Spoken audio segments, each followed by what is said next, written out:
We should all be proud that we live in a country that helps feed the entire world. USDA forecasts record farm exports in fiscal year 2021. Small family farms produce a third of the world's food. Food ag product trade more than doubles in 2 decades. Butter closes week sharply higher. Tight supplies may mean even higher wheat prices. Unfortunately, the food news isn't that great for the millions of Americans who are living in food deserts. Food workers, rural America going hungry despite U.S. government farm aid. 2 Illinois towns losing their only grocery stores. Walmart shutdowns create new food deserts. What if the Midwest stopped trying to feed the world and started focusing on itself? I'm Kate Kennedy. I'm Jackson Berland. I'm Brianna Palmer. I'm Dawson Wagner. I'm Eden Brockman. My name's Anna Wu. I'm Tyler Stutzman. I'm Daniel Lopez. And I'm Jasmine Halliburton.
All across America, in both big cities and small towns, food insecurity is a problem. Food insecurity is a lack of dependable access to healthy foods for every member of a household. But while food insecurity is impacting whole families, something called food deserts are hurting whole towns. Dr. David Proctor is a retired professor and co-founder of the Rural Grocery Initiative, which identified challenges faced by rural and urban grocery stores. David is a national expert on helping grocery stores in troubled areas. He was featured on Vice News.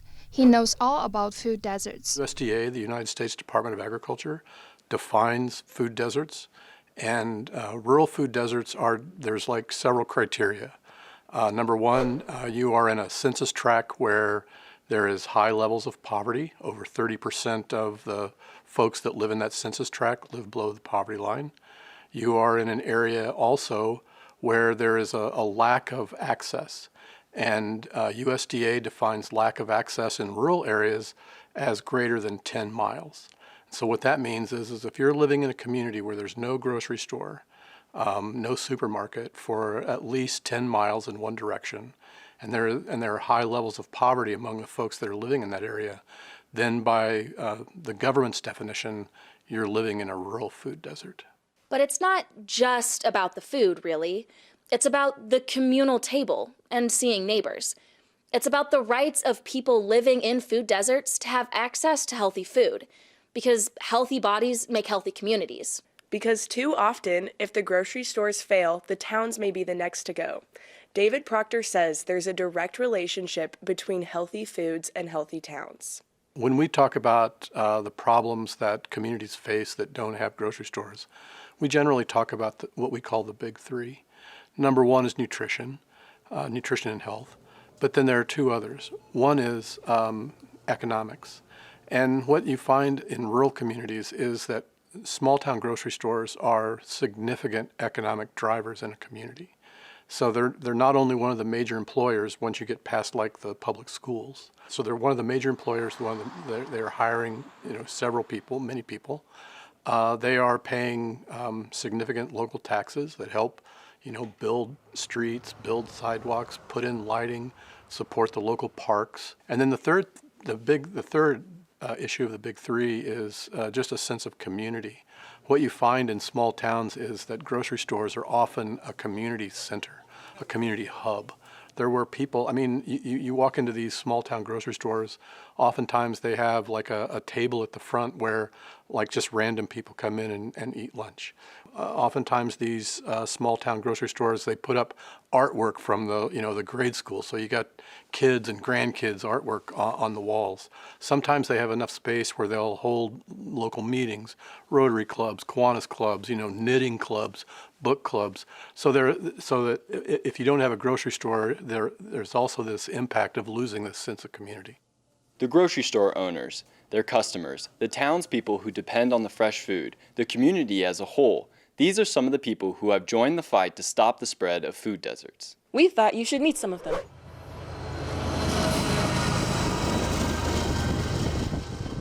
Realized that if you close this store, it would close this town. Because Cuba and the grocery store, the Cuba cash store, is 135 years this place has been here. My husband and I bought the grocery store 30 years ago, or 33 actually now. For us, it was kind of the center of everything, really. My kids were at an age where they conglomerated there at the store, and it was just a place where, I don't know, we just all got together and visited and as family. I have worked in the business really since I was 14. My family has been in the grocery business for 106 years this year.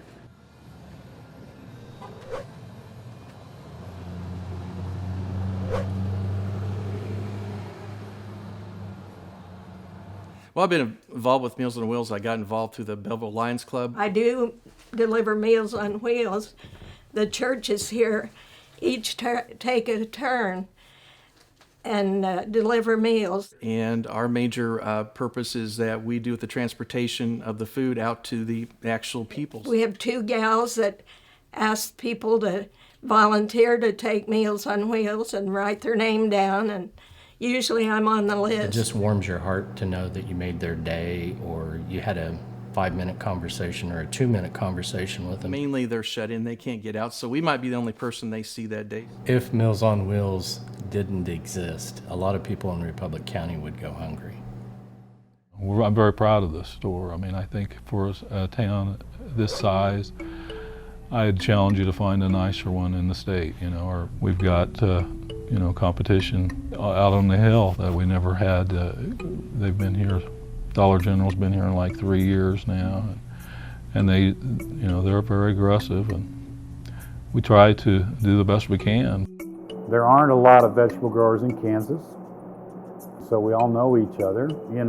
We work together, and for example, there's a lot of produce, relatively speaking, grown in our county. And one of my best friends grows potatoes, green beans, really all over the state. There's a lot of trading back and forth and providing produce that other growers may not have. I mean, if not for here, they have to drive about 40 miles to the nearest grocery store.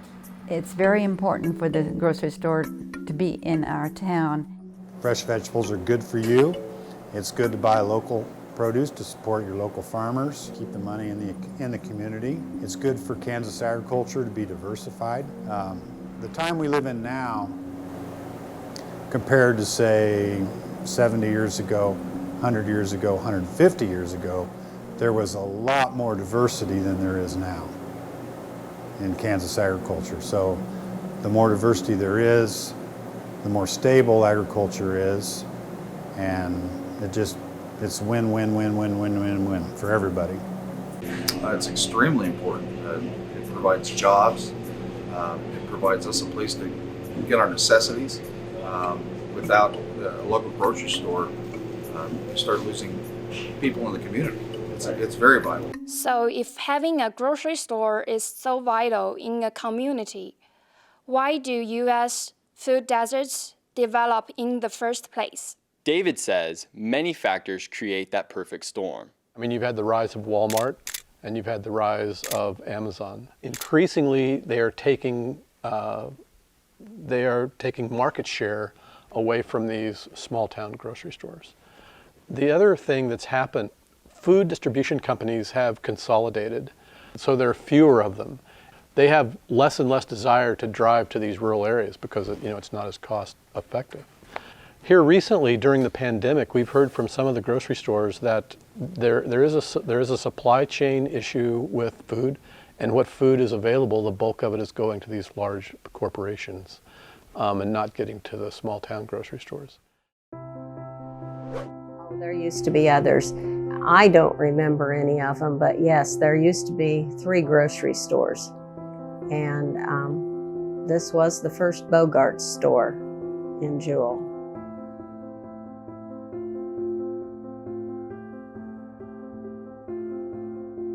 We do all right here. The town supports our store real well and supports the town real well. The town's well kept up. People in town are proud of the town, so they keep it up pretty good around here.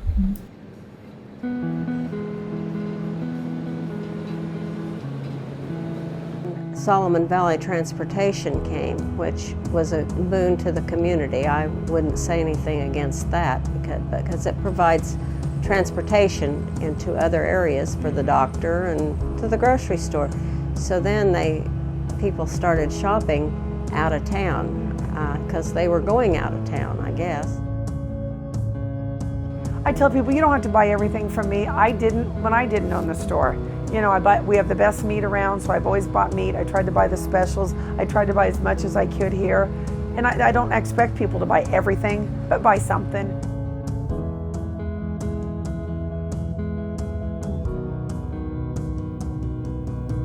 Nowadays, the Walmarts and the price of the minimum wage and stuff, people have to go out of town to shop because they can't afford to pay regular price for things. And here in town, the regular price is higher than it is at Walmart. You know, we can't compete.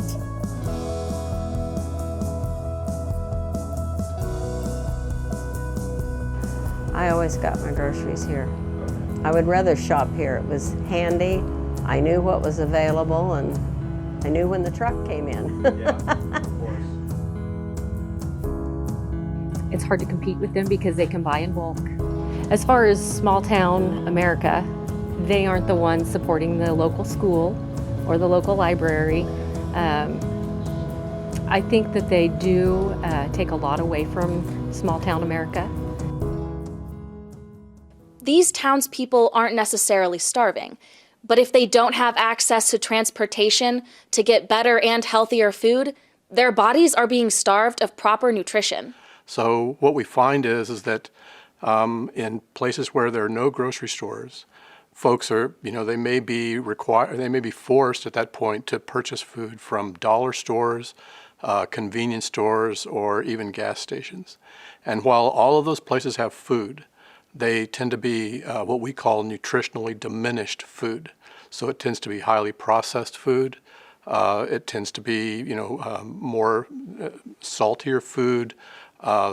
There's a lack of fruits and vegetables. There's a lack of variety of dairy, a lack of variety of meat.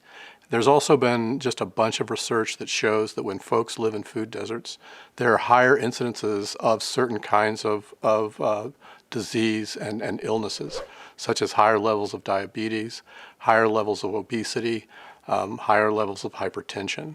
And so if folks live in a food desert, it definitely has a negative impact on the quality of their lives. When I was a girl, I went around Kansas City with my mom to different farmers markets every Saturday morning. She would check with farmers to make sure that they had the right technology to be able to accept different food assistance programs like SNAP. She also had a food distribution truck that we would take to certain neighborhoods around Kansas City that didn't have farmers markets or grocery stores close to them. I was always in charge of taking over selling the cucumbers. And I remember vividly one time I was selling the cucumbers and this girl came up to me about my age and said, "What's that?" And me, probably 8 or 9 at the time, thought that was crazy, that someone my own age didn't know what a cucumber was. Unfortunately, our friend Brianna has experienced complications herself with food deserts when she visited her grandmother in Clarksville, Tennessee. So while growing up, I frequently visited my grandma in Clarksville, Tennessee. And in her neighborhood, it was mainly a urban food desert. They only had access to the corner store or Dollar Tree that was really close nearby. And the food products in there were high in sodium and really fatty foods, which ended up affecting my grandmother. She had diabetes and heart issues and high blood pressure. That also went into my father, and also something that I have to frequently get checked up on because of the way that we ate while visiting her and what we grew up eating as well.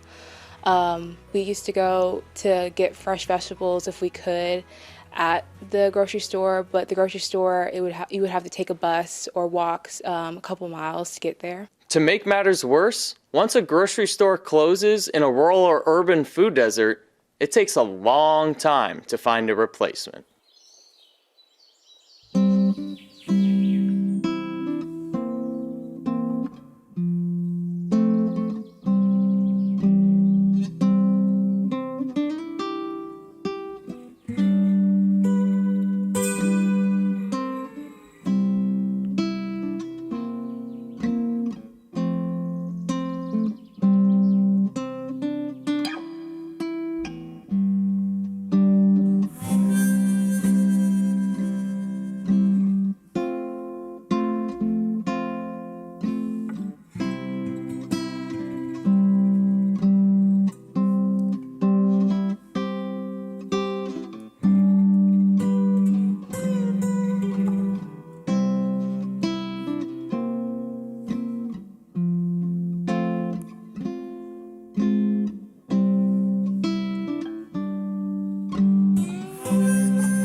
In some ways, there are Betty's cafes all over rural America and even in some urban neighborhoods as well.